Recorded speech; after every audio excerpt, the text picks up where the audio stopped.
This is the Wikipedia page for egocentrism. Welcome to WikiListen, the podcast where we read Wikipedia pages and provide commentary. I'm Rachel Teichman, LMSW. I'm Victor Varnado, KSN. Okay, but I'm Rachel Teichman, LMSW. I get it. You're trying to make an egocentrism joke? I understand. Egocentrism is the inability to differentiate between self and other. More specifically, it is the inability to accurately assume or understand any perspective other than one's own. Citation needed. Egocentrism is found across the lifespan, in infancy, early childhood, adolescence, and adulthood. Although egocentric behaviors are less prominent in adulthood, the existence of some forms of egocentrism in adulthood indicates that overcoming egocentrism may be a lifelong development that never achieves completion. Adults appear to be less egocentric than children because they are faster to correct from an initially egocentric perspective than children, not because they are less likely to initially adopt an egocentric perspective. Definition: egocentrism is the inability to differentiate between self and other. More specifically, it is the inability to accurately assume or understand any perspective other than one's own. Citation needed. That's exactly the paragraph that we started with, isn't it? Yeah. Yeah, it is. Yes. You're right. Yep. Although egocentrism and narcissism appear similar, they are not the same. Citation needed. A person who is egocentric believes they are the center of attention, but does not receive gratification by one's own admiration. Both egotists and narcissists are people whose egos are greatly influenced by the approval of others, while for egocentrists, this may or may not be true. Citation needed. During infancy, when infants and young children begin to show egocentrism, they learn that their thoughts, values, and behaviors are different from those of others, also known as the theory of mind. Initially, when children begin to have social interactions with others, mainly the caregivers, they misinterpret that they are one entity because they are together for a long duration of time, and the caregivers often provide for the children's needs. For example, a child may misattribute the act of their mother reaching to retrieve an object that they point to as a sign that they are the same entity, when in fact they are actually separate individuals. As early as 15 months old, children show a mix of egocentrism and theory of mind. When an agent acts inconsistently with how the children expect him to behave, in this study, the children observed the experimenter place a toy inside one of two boxes, but did not see when the experimenter removed the toy from the original box and placed it in the other box due to obstruction by a screen. When the screen was removed, the children watched the experimenter reach to take the toy out of one of the boxes. Yet because the children did not see the switching part, they looked at the experimenter's action much longer when she reached for the box opposite to the one she originally put the toy in. Not only does this show the existence of infants' memory capacity, but it also demonstrates how they have expectations based on their knowledge, as they are surprised when those expectations are not met. Piaget explained that egocentrism during infancy does not mean selfishness, self-centeredness, or egotism, because it refers to the infant's understanding of the world in terms of their own motor activity, as well as an inability to understand it. In children's social development, the infancy is the period where the individual performs very few social functions due to the conscious and subconscious concern with the fulfillment of physical needs. During childhood, according to George Butterworth and Margaret Harris, during childhood, one is usually unable to distinguish between what is subjective and objective. According to Piaget, an egocentric child assumes that other people see, hear, and feel exactly the same as the child does. Unreliable source.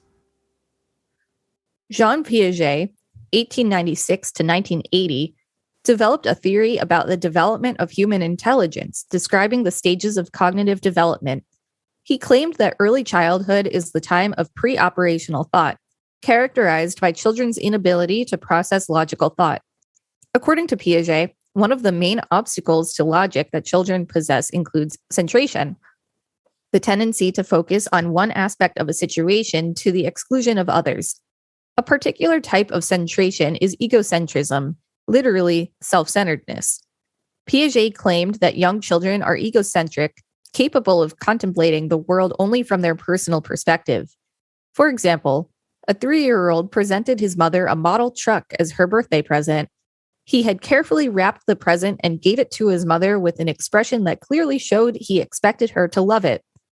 The 3-year-old boy had not chosen the present out of selfishness or greediness, but he simply failed to realize that, from his mother's perspective, she might not enjoy the model car as much as he would. So Piaget is a guy that you know from your studies, correct? Absolutely. All right. I've written a lot about Piaget and his theories. Oh, yeah? Mm-hmm. Piaget was concerned with two aspects of egocentricity in children, language and morality. He believed that egocentric children use language primarily for communication with oneself. Piaget observed that children would talk to themselves during play, and this egocentric speech was merely the child's thoughts. He believed that this speech had no special function. It was used as a way of accompanying and reinforcing the child's current activity. He theorized that as the child matures cognitively and socially, the amount of egocentric speech used would be reduced. However, Vygotsky felt that egocentric speech has more meaning as it allows the child's growth in social speech and high mental development. In addition to Piaget's theory, he believed that when communicating with others, the child believes that others know everything about the topic of discussion and become frustrated when asked to give further detail. Piaget also believed that egocentrism affects the child's sense of morality. Due to egocentrism, the child is only concerned with the final outcome of an event rather than another's intentions. For example, if someone breaks the child's toy, the child would not forgive the other, and the child would not be able to understand that the person who broke the toy did not intend to break it. This phenomenon can also be backed by the evidence from the findings of the case study by Nelson, who studied the use of motives and outcomes by young children as aiding to form their moral judgments. Piaget did a test to investigate egocentrism called the mountain study. He put children in front of a simple plaster mountain range and then asked them to pick from 4 pictures the view that he, Piaget, would see. The younger children before age 7 picked the picture of the view they themselves saw and were therefore found to lack the ability to appreciate a viewpoint different from their own. In other words, their way of reasoning was egocentric. Only when entering the concrete operational stage of development at age 7 to 12, children became less egocentric and could appreciate viewpoints other than their own. In other words, they were capable of cognitive perspective taking. However, the mountains test has been criticized for judging only the child's visuospatial awareness rather than egocentrism. A follow-up study involving police dolls showed that even young children were able to correctly say what the interviewer would see. It is thought that Piaget overestimated the extent of egocentrism in children. Egocentrism is thus the child's inability to see other people's viewpoint, not to be confused with selfishness. The child at this stage of cognitive development assumes that their view of the world is the same as other people. In addition, a more well-known experiment by Wimmer and Perner in 1983 called the false belief task demonstrates how children show their acquisition of theory of mind, TOM, as early as 4 years old. In this task, children see a scenario where one character hides a marble in a basket, walks out of the scene, and another character that is present takes out the marble and put it in a box.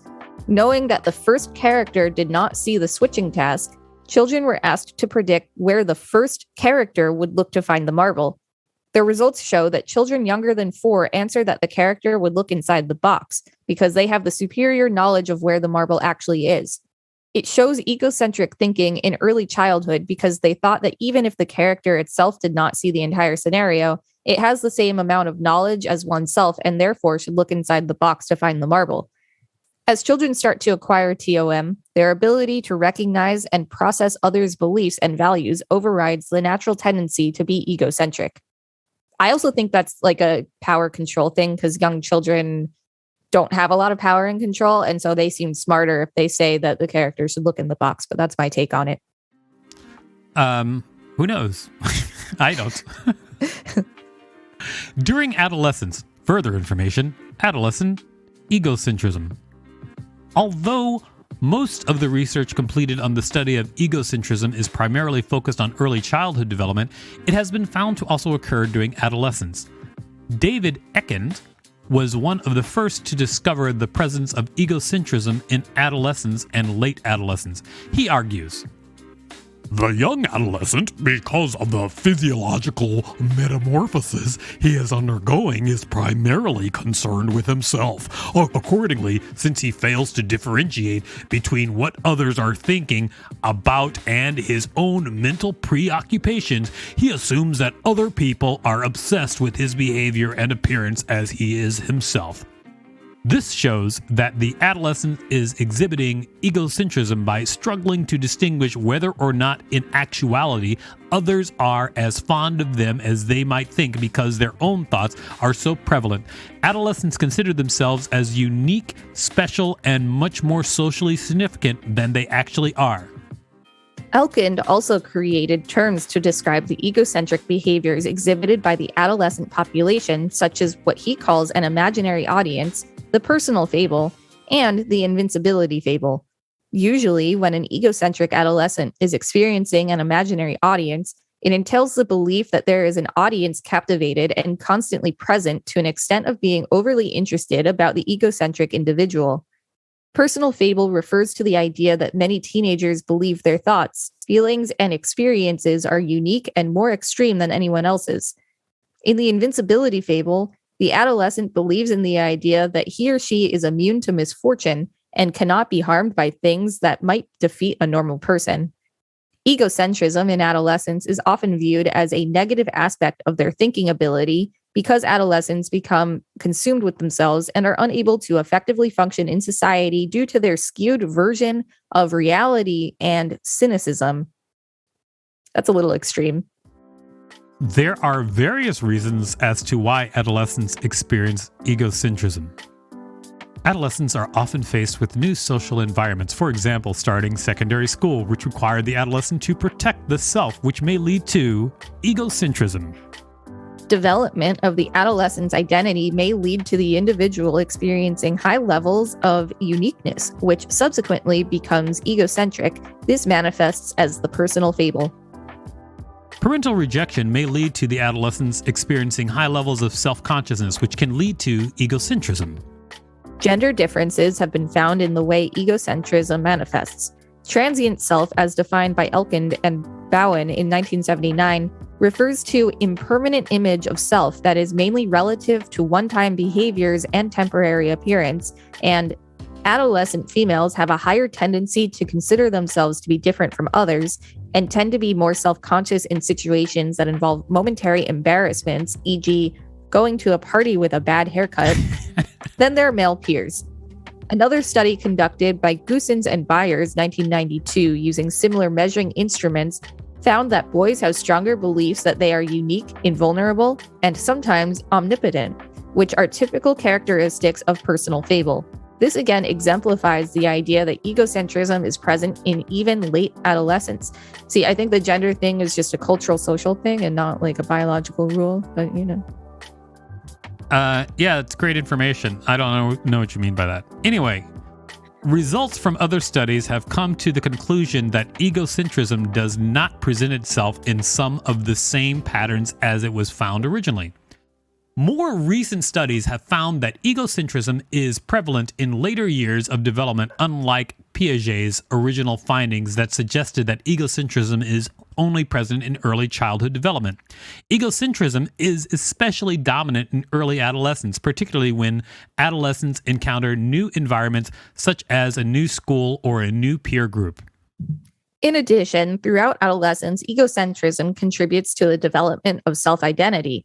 In order to achieve self-identity, adolescents go through different pathways of crisis and commitment stages, and higher self-identity achievement was found to be correlated with heightened egocentrism. This is one of those articles where it goes very, very, very deep psychologically and loses me. I'm a big fan of it.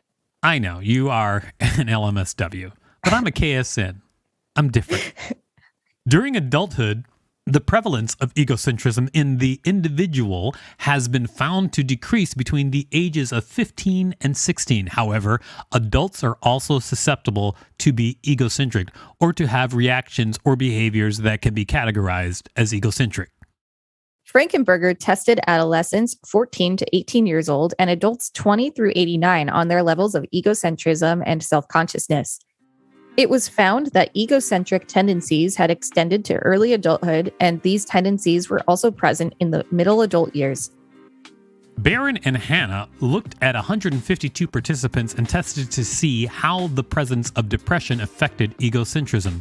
They tested adults between the ages of 18 and 25 and found that the participants who suffered from depression showed higher levels of egocentrism than those who did not. Finally, Surtees and Apperly found that when adults were asked to judge the number of dots they see and the number of dots the avatar in the computer simulation sees, the presence of the avatar interfered with the participants' judgment making during the trials. Specifically, these were the trials where the number of dots seen by the participant was inconsistent from the number of dots the avatar saw. Such effect on the participants diminished when the avatar was replaced with a simple yellow or blue line, which concluded that somehow the avatar having a personal attribute implicitly caused the participants to include its vision into their own decision-making. That said, they made more errors when they saw prompts such as the avatar sees N, when N was the number of dots the participant saw and not the avatar, which shows that egocentric thought is still predominant in making quick judgments, even if the adults are well aware that their thoughts could differ from others. Egocentrism. There you are, everybody. We read it because Rachel wanted to, because she is egocentric. You were into it, though. No, the idea is fine. The idea is fine. It's just like one of those, it's like one of those articles where I'm like, Really? I love this article. I know. And it's fine. I mean, we each have different things. I loved reading Leprechaun in the Hood, for instance. I thought that one was fun. So did I. Yeah. This has been the Wikipedia page for egocentrism. Thanks for listening to WikiListen. You can find us at wikilisten.com and on all social media at WikiListen, except for Twitter, which is at wiki_listen. If there's a particular Wikipedia page that you'd like us to read, please let us know.